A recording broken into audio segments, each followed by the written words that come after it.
ये बता दूं कि आप टेंशन मत लीजिए, आपको स्मार्ट वर्क करना है विदाउट डूइंग हार्ड वर्क। जो हार्ड वर्क कर रहा था वो तो ठीक है भाई, जो हार्ड वर्क कर रहे हैं वो डेफिनेटली रिजल्ट तो जाएंगे ही जाएंगे, लेकिन स्मार्ट वर्क करने का टाइम है बॉस। कि जैसे हमारी प्रिपरेशन हो नहीं थी, नहीं हो पाई, कोई बात नहीं, अब हमें कुछ लिमिटेड चैप्टर्स को सेग्रीगेट करना है और उन चैप्टर्स को पहले आप ऐसे नहीं करेंगे डायरेक्ट पीवाईक्यू में जंप कर दिए, ये एक सबसे गलत रास्ता है। आपको क्या करना है, जो चैप्टर आप सिलेक्ट कर रहे हैं, समझ लो कुछ चैप्टर आपने लिमिटेड बनाए, उन चैप्टर्स को पहले आपको क्या करना है, पहले उनकी थ्योरी पढ़नी है। तो जैसे आप उस चैप्टर्स की थ्योरी पढ़ेंगे, बेसिकली आपको थ्योरी को तो समझना है। जैसे आप समझ लीजिए आपने फंक्शन स्टार्ट किया और जेई में फंक्शन का बहुत अच्छा खासा वेटेज है ना, जिसका फंक्शन क्लियर है तो उससे बहुत सारे चैप्टर कनेक्टेड है और डेफिनेटली आप फंक्शन से रिलेटेड बहुत सारे क्वेश्चन बना पाएंगे। तो फंक्शन आ गया, फिर लिमिट हो गया, कंटिन्यूटी हो गया और डिफरेंशिएबिलिटी हो गया। कुल मिला के ये आपको पैटर्न, एक सिंगल फंक्शन आपका क्लियर होगा तो लिमिट भी क्लियर होने लगेगा, कंटिन्यूटी भी बन जाएगा और डिफरेंशिएबिलिटी भी बन जाएगा। तो बस आपको ये चैप्टर को स्किप करना ही नहीं है। और सेकंड थिंग मैं बता दूं, आपको मैट्रिक्स एंड डिटरमिनेंट आपको सबसे फेवरेट होगा, ये चैप्टर को भी आपको स्किप नहीं करना है। लेकिन एडवांस में मैट्रिक डिटरमिनेंट के क्वेश्चन थोड़ा डिफरेंट आते हैं, आप उसके अप्रोच को समझेंगे कि क्या अप्रोच है जो मेरे को अभी मेंस में तो भाई अलग टाइप का क्वेश्चन आता है, लेकिन एडवांस में बहुत अच्छे क्वेश्चन आते हैं। आपको उसको रीड करना है, समझना है, उस क्वेश्चन को इंप्लीमेंटेशन करना है, ठीक है।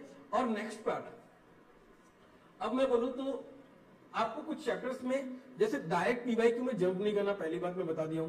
कोई भी चैप्टर पढ़ने वाले हो, आपके मॉड्यूल है, आपके कोचिंग का मॉड्यूल है, उसको स्टार्ट करिए, उससे एक बार रिवाइज कर लीजिए, उससे आपको थॉरली नॉलेज मिल जाएगा कि भाई ये चैप्टर कैसा है। और उसके बाद क्योंकि कंटेंट आपको पहले सबसे पहले आपको मेमोराइज होना चाहिए, क्या क्या कंटेंट था, उससे कैसे कैसे गोइंग थ्रू होना है।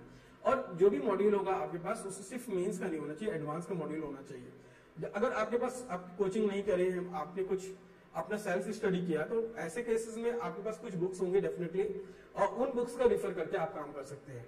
तो इसमें क्या करना है, आपको डायरेक्ट जंप नहीं करना है, मैं पहले बता चुका हूँ पीवाईक्यू में। और किन बच्चों को डायरेक्ट अप्रोच करना है पीवाईक्यू में, वो उन बच्चों को जिनकी प्रिपरेशन हो चुकी है, वो जिनको लगता है कि यार मेरा मैथमेटिक्स अच्छा खासा है तो मैं अभी पीवाईक्यू में जा सकता हूँ और उस क्वेश्चन को डायरेक्ट अप्रोच करता हूँ। और अप्रोच करने के बाद भी मैं ये गारंटी देता हूं कि ऐसा नहीं है कि अपन पीवाईक्यू डायरेक्ट सॉल्व करें, हर क्वेश्चन अपन से बन जाएगा। कुछ क्वेश्चन आपसे बन सकता है और कुछ क्वेश्चन आपको स्टक कर सकता है। जो क्वेश्चन आपको स्टक कर रहा है डेफिनेटली उसके अंदर कुछ यूएसपी होगा, उसमें कुछ स्पेशल चीज होगा जो अपन को आता नहीं है, बस उस चीज को अपन प्रिपेयर कर लें और उससे आपको डेफिनेटली बहुत कुछ समझ में आ जाएगा। नेक्स्ट पार्ट क्या है कि आप लिमिटेड चैप्टर सेलेक्ट कर लीजिए, बिकॉज आप ऐसा मत करिए कि बहुत सारे चैप्टर आप पकड़ लिए और आप कर नहीं पा रहे, तो इतना टाइम तो बचा ही नहीं है कि आप बहुत सारे चैप्टर पकड़ ली।